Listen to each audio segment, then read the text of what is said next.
From Sudan, we move to Somalia, which is reportedly becoming a center for the Islamic State terror group in Africa.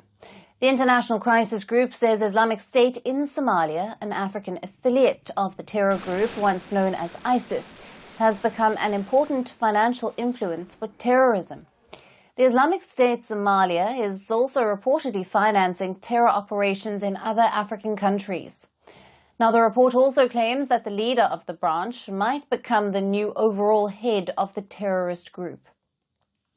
Though al-Qaeda-linked al-Shabaab is the main Islamic terrorist group in Somalia, which has nearly 10,000 members in the southern part of the country and remains active on the battlefield, researchers say the IS-Somalia is rapidly building relations with other IS branches.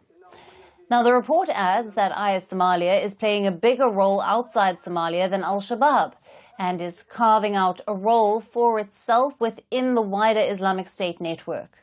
The International Crisis Group report says the Islamic State restructured its African operations in 2020 and placed affiliates from the Democratic Republic of Congo and Mozambique under the watch of Islamic State headquarters in Somalia's Puntland region.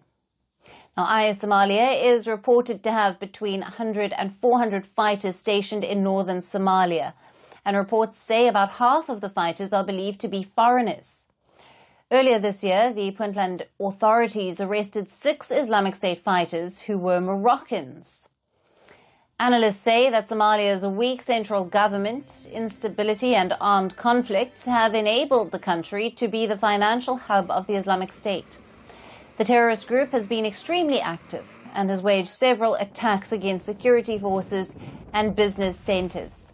It also carries out extortion rackets to support its fighters and terror activities. In May this year, the United States carried out airstrikes in Somalia, targeting Islamic State leader Abdul Qadir Mumin. However, he is said to have survived the attack.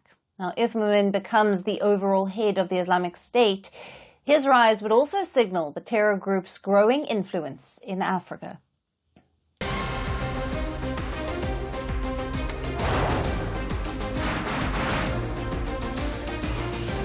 On the show today, the T20 World Cup bandwagon has moved across to the West Indies. What can you expect from this?